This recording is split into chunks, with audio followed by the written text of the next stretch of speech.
Hace 2 veranos, mi ahora exnovia, Kat, y yo estábamos sentados junto al borde de este acantilado, en una playa en la costa norte de Nueva York, con vistas al agua, con una vista muy bonita de la costa de Connecticut. Estaba súper oscuro. La única fuente de luz real era la luna llena sobre nosotros. Estábamos relajándonos, mirando el cielo nocturno despejado, buscando estrellas fugaces, una de nuestras actividades nocturnas favoritas.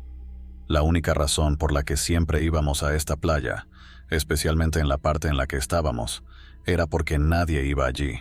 Está bastante aislado y es difícil de encontrar a menos que realmente lo estés buscando.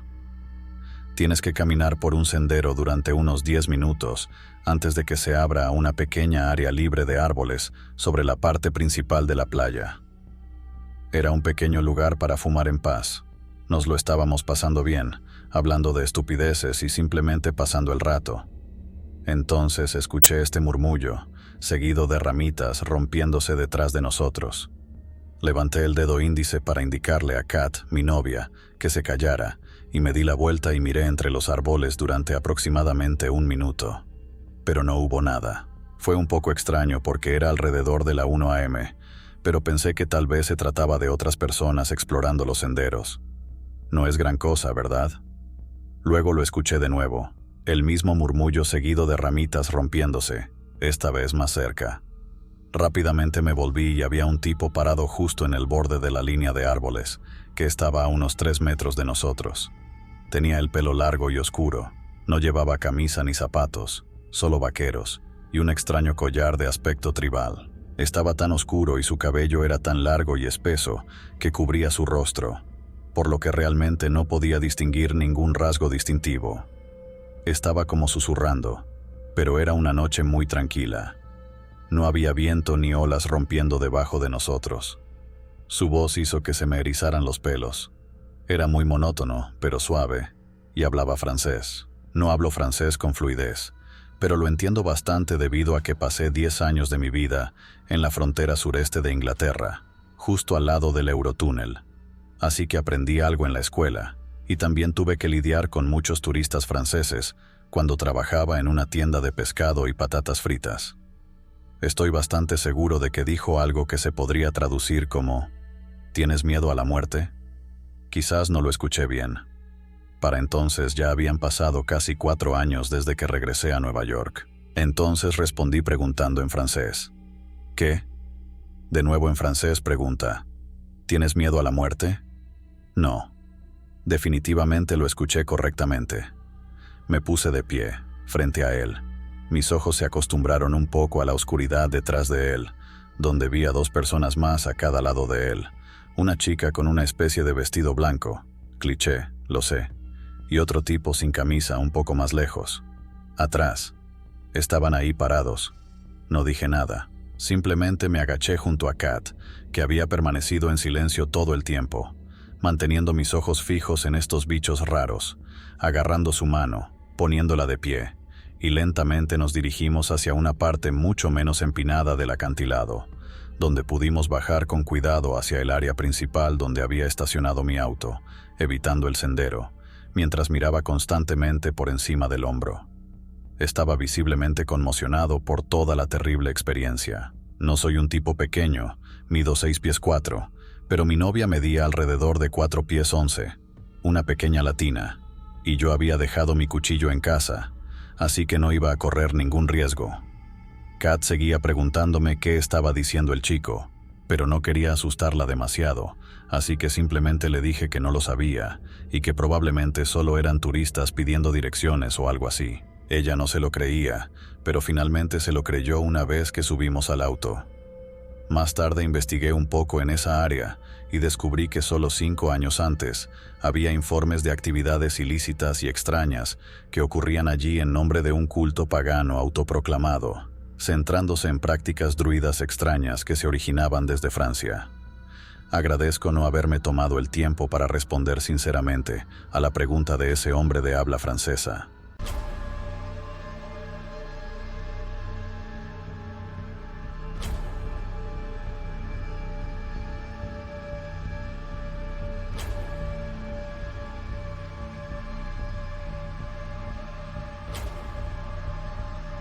Esto sucedió en el otoño de 2017. Mi hermana Gigi estaba en la escuela secundaria. Mis padres hicieron un viaje fuera del país, así que yo estaba a cargo de mi hermana. Viví temporalmente en la casa de mis padres mientras lo hacía. La llevaba a la escuela, y de regreso, la recogía cuando estaba en casa de su amigo o novio, y la recogía después de sus reuniones en la iglesia. Me dijeron que empezó a ir a la iglesia regularmente los domingos con su novio y su familia, lo cual me alegra que le guste. Crecimos como católicos, pero no vamos a la iglesia con frecuencia después de mudarnos a los Estados Unidos. Pero además, ella iba a otra iglesia por la noche, con una amiga suya. Crecí con la misa dominical, y eso es todo. Así que la idea de pasar más tiempo y tiempo libre volviendo a la iglesia era extraña.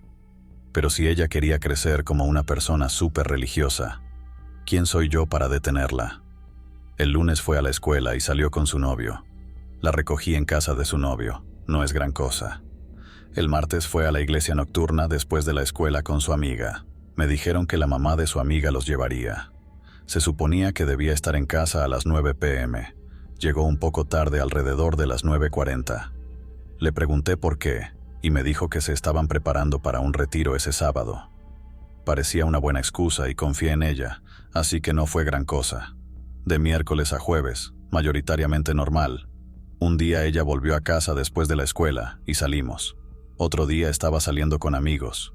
Un día de estos estaba saliendo con su novio y unos amigos y me preguntó si podía ir a la iglesia. Esta sería la segunda vez en la semana que iría a la iglesia nocturna. Recuerdo haber pensado que, cuando estaba en la escuela secundaria, salir con amigos no se cruzaba con pasar tiempo libre en la iglesia. Al final no fueron, lo que me alivió un poco. En ese momento estaba recibiendo vibraciones extrañas de la iglesia nocturna. El viernes, día antes del retiro, sus planes eran ir a la iglesia por la noche después de la escuela y regresar a casa a las 9 de la noche. Mis planes eran salir con amigos y estar en casa también a las 9 p.m. Regresaré a casa un poco tarde y le enviaré un mensaje de texto para no preocuparla. No obtuve respuesta. Esperé un poco y le envié un mensaje de texto nuevamente. Ninguna respuesta. La llamé. Sin respuesta. En ese momento, esperaba que ya estuviera en casa y que por alguna razón se fuera a la cama temprano. No. La casa estaba vacía. Seguí llamando, enviando mensajes de texto, llamando, enviando mensajes de texto, entrando en pánico. Alrededor de las 11:45, casi 2 horas después de que se suponía que debía estar en casa, me llama. Ella dice que todavía están en la iglesia preparándose para el retiro y que no le permitieron tener teléfonos celulares encendidos. Normalmente soy el hermano mayor genial, pero perdí un poco el control. No hacia ella, sino que fui al grano. Voy a buscarte, envíame un mensaje de texto con la dirección. No me importa lo que estés haciendo. Voy a buscarte. Recibí un mensaje de texto con la dirección y conduje a buscarla. Estaba un poco tranquilo ahora que escuché su voz, pero estaba enojado con el lugar. Una vez que llegué allí, una señora estaba afuera esperándome. Ella dice: «Perdón por las molestias. Nos estamos preparando para mañana. Por eso Gigi sigue aquí».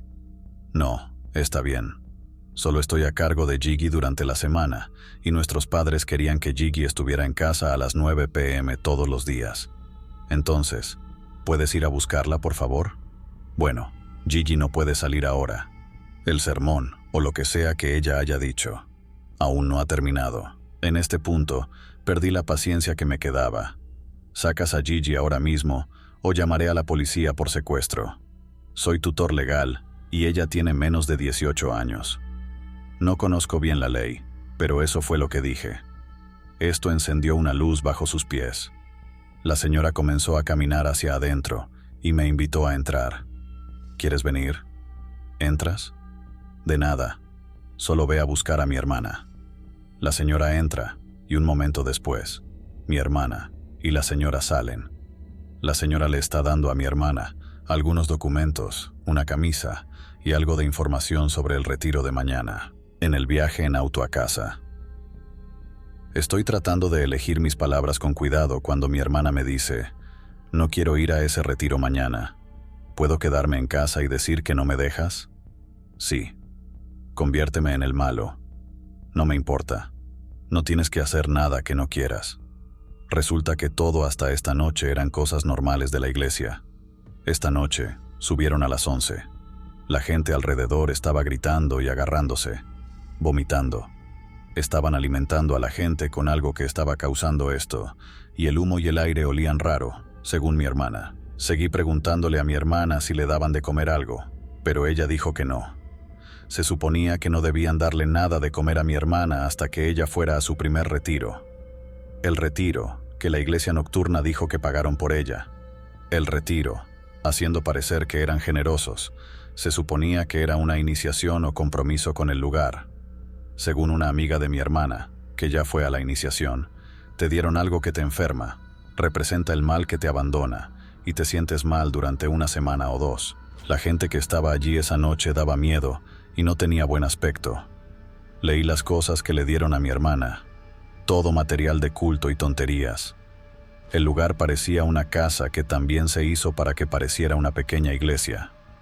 Más tarde también descubrí por mi tía que el nombre de su iglesia no tenía ningún sentido, al menos desde un punto de vista católico, y que no figuraban en la lista ni eran oficialmente una iglesia según ningún estándar legal. No hace falta decir que mi hermana nunca volvió a esa iglesia. Desafía lo desconocido. Únete a nuestro viaje a lo sobrenatural. Activa la campanita para ser parte de este escalofriante mundo y comparte estas historias con tus amigos. Adéntrate en el terror y sumérgete en las sombras junto a nosotros. Quiero tratar de ser conciso y aún así dar un desglose adecuado de mi tiempo creciendo en la secta. Voy a empezar por desmenuzar la ideología. Segunda venida de Cristo. Creen que la segunda venida está, o estuvo, viva. Era un hombre coreano que se llamaba Reverendo Sun Myung Moon.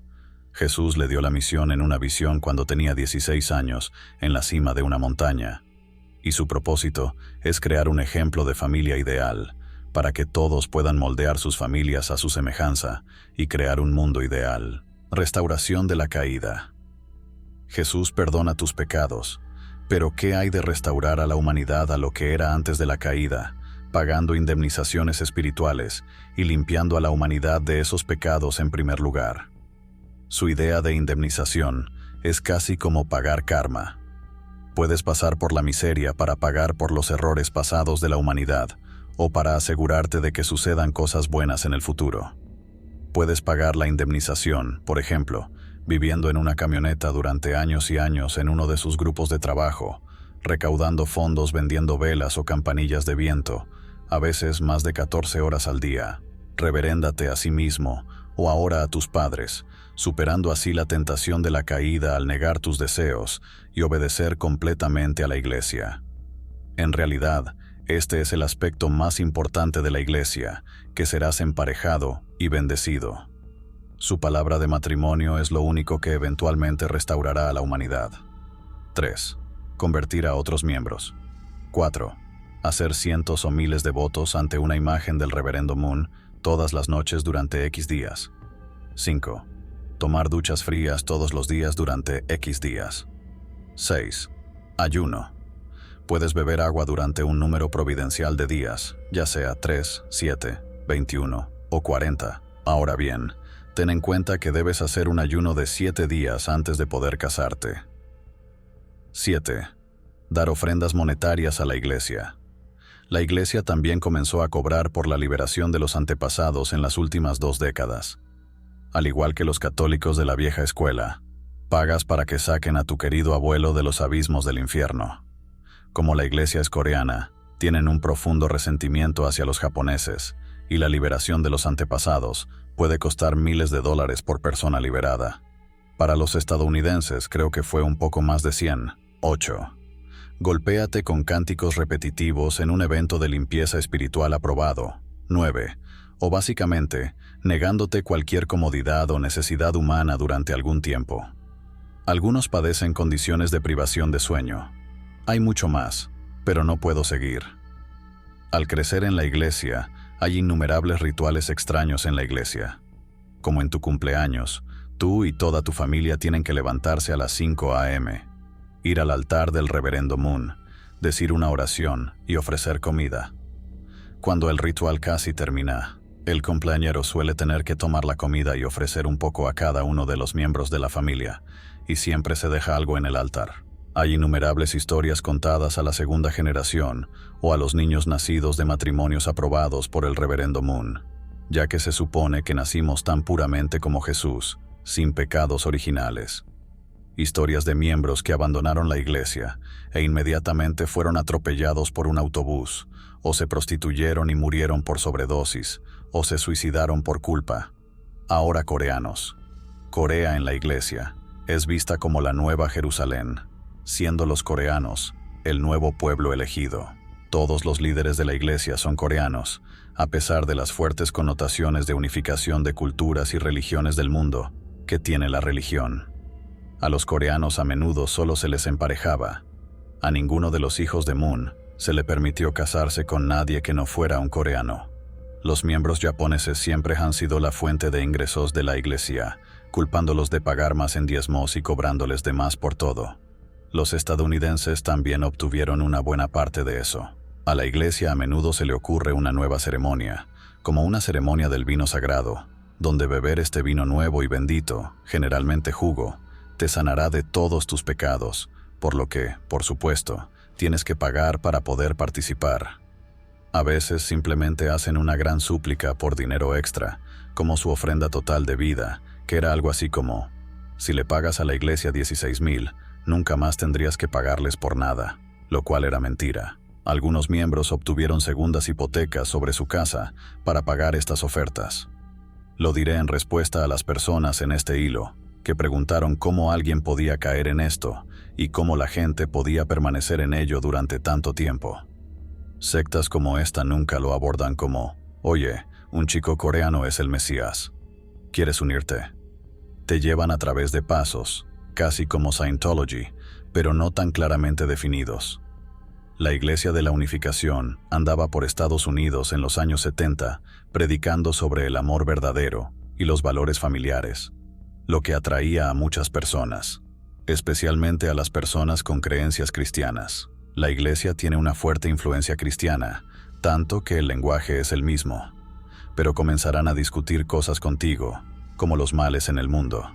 Si Jesús restauró el mundo, entonces, ¿por qué necesita ser una segunda venida?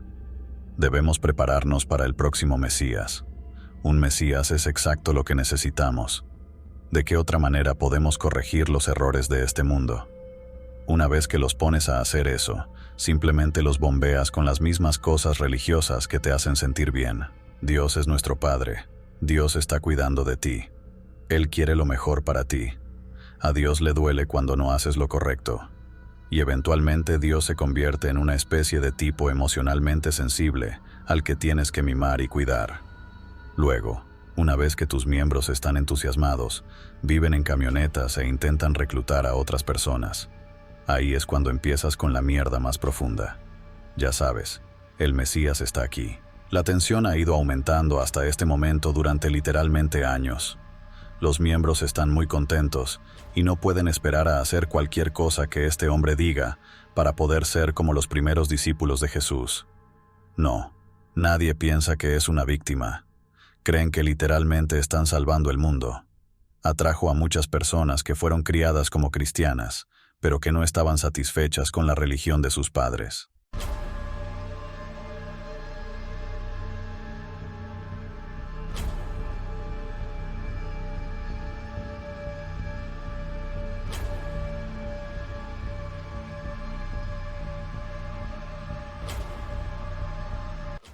Nací y crecí en una secta, y me consideraba miembro hasta que dejé la casa de mis padres a la edad de 18 años. El grupo con el que estuve asociada no es muy conocido, pero los efectos en los miembros son trágicos e innegables. Literalmente nos lavaron el cerebro. Teníamos servicios semanales con un programa fijo, 3 himnos, oración, sermonet, himno, anuncios, mensaje principal, himno, oración. Nunca cambió de ese diseño. Además, los mensajes que escuchábamos a menudo eran sermones grabados en video de quizás 5 personas principales en la sede. Los temas eran extremadamente limitados. Profecía, el fin se acerca.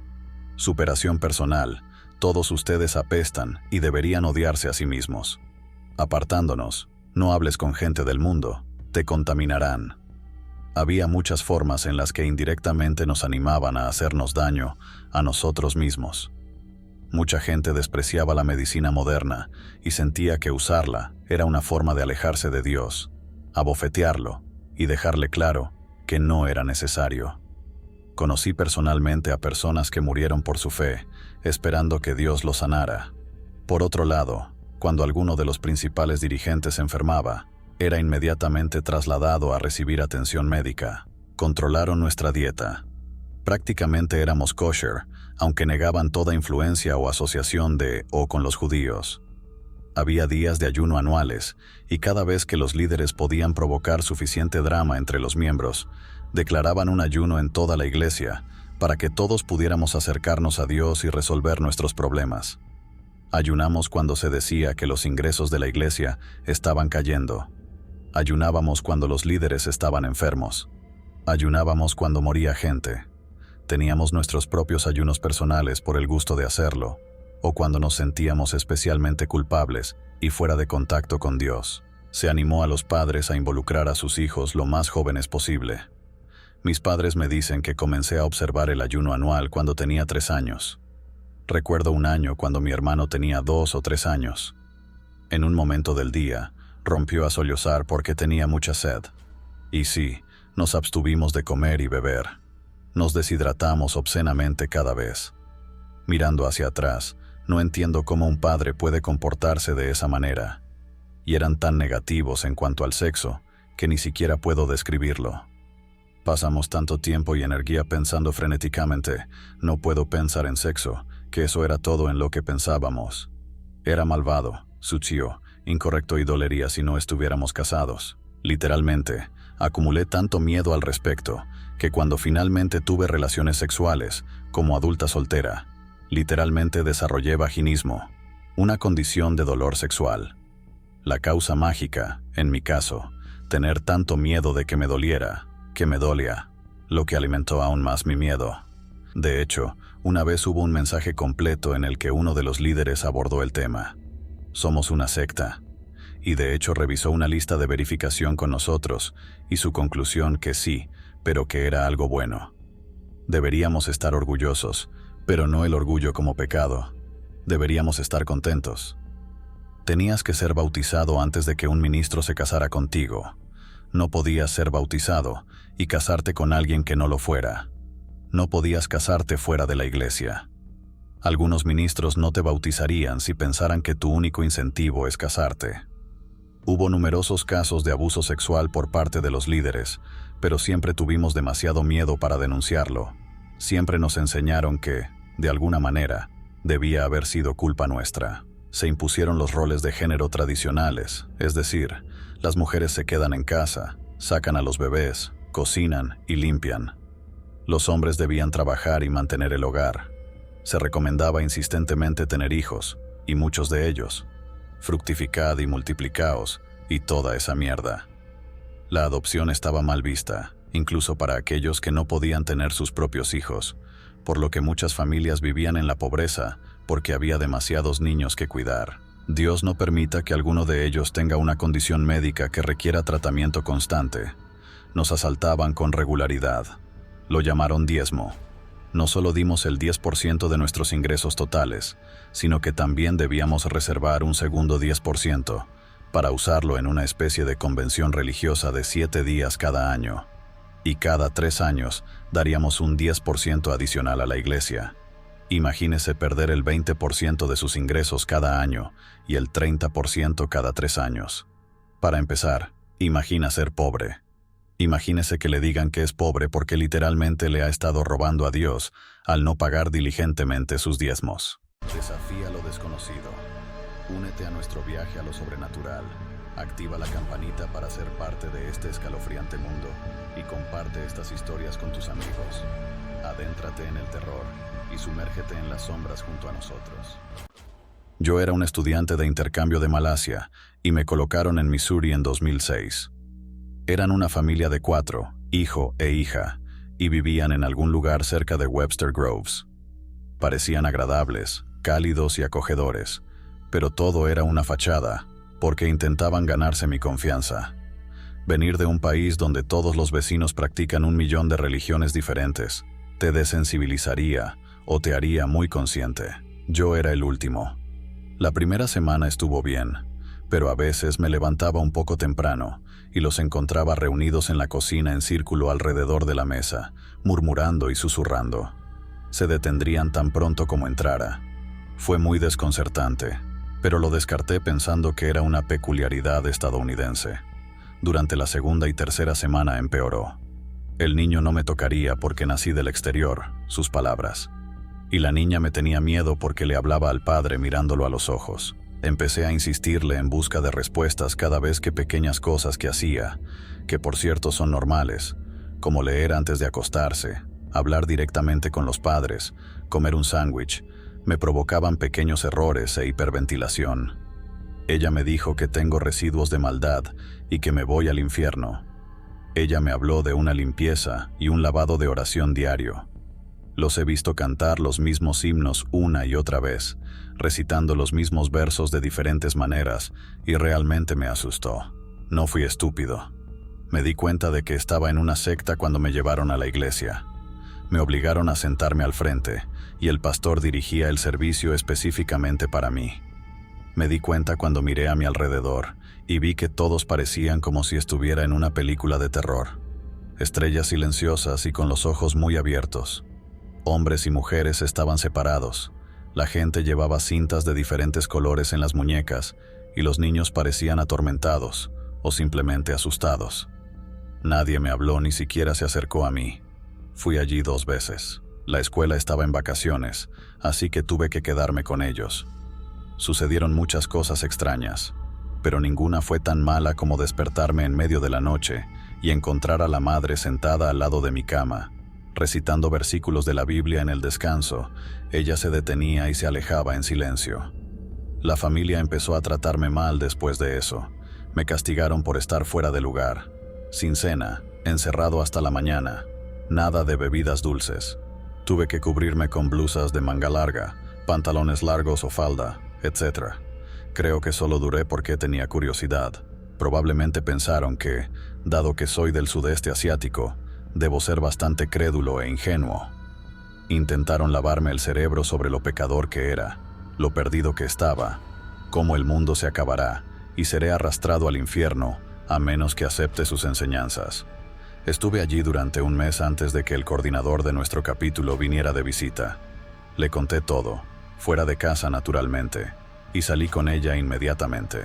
Regresamos con un grupo de personas de las organizaciones de intercambio, aproximadamente 1 hora después, y los encontramos quemando las cosas del pecador no creyente. Creyente. Afortunadamente, mi pasaporte y otros documentos relevantes quedaron intactos. Nunca supe qué tipo de culto eran. Hasta la próxima, intrépidos buscadores de lo inexplicable. Que los misterios sigan intrigándolos hasta nuestro próximo encuentro en Historias de la Web. Manténganse expectantes. Nunca se sabe qué secretos nos aguardan en la oscuridad. Nos vemos en el siguiente relato de lo sobrenatural.